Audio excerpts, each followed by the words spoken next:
A.J. Ellis is now joining us from Dodger Stadium live, and we appreciate that. A.J., how are you this morning?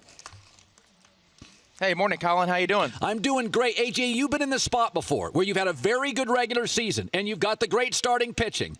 Does it feel differently? You know, I mean, you guys have been successful now for several straight years. Does it feel differently at all this year?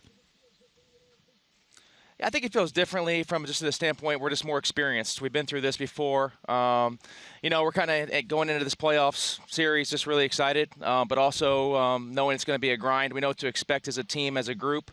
And then more importantly, too, for this year, we brought in a lot of veteran guys to help kind of lead our team. Guys like Jimmy Rollins and Howie Kendrick and Chase Utley. These are battle-tested guys other places who've come in and just been a great influence on our team since day one. You know, AJ, last year Clayton Kershaw is amazing. He is, I believe, it's like a Sandy Koufax 2.0. But he had a bad inning against the Cardinals last year. But the media and fans are like, oh, he was a bust. He wasn't a bust. He had a bad inning in St. Louis. Do you think that's in his head at all this year going into the playoffs? I really don't. I think the great thing about Clayton, what makes him so special, other than his amazing stuff on the mound, is his ability just to live in the present. He lives in such a 5-day window. He makes his start. He enjoys it that night or evaluates it that night if things go wrongly, and the next day he's already prepared on his next one. He really lives in that 5-day window, and that's where he's at right now. He's really preparing hard for this Game 1 start against the Mets. Bullpen session yesterday, another workout in the weight room today.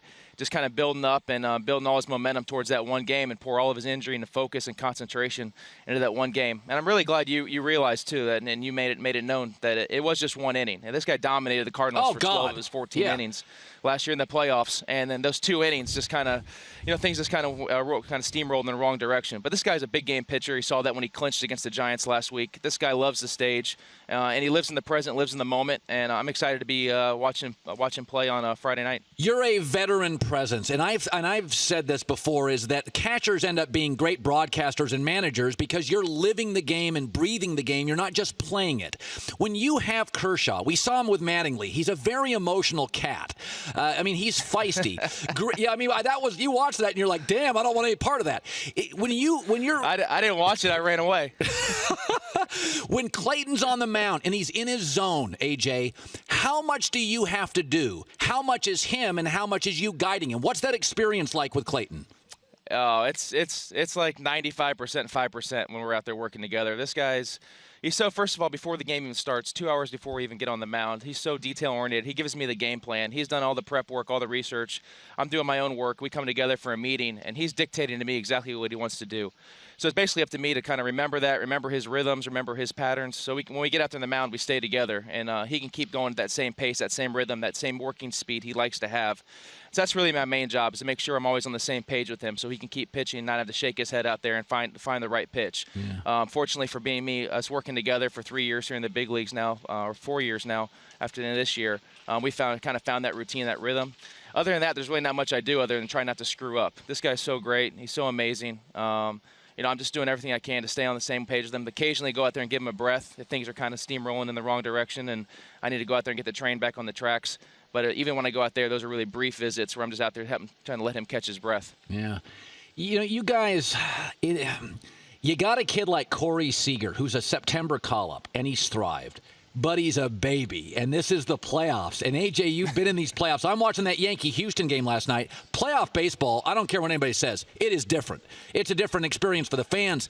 Is there a worry that Corey, the lights are bright? He's just a kid. How much can you depend on him?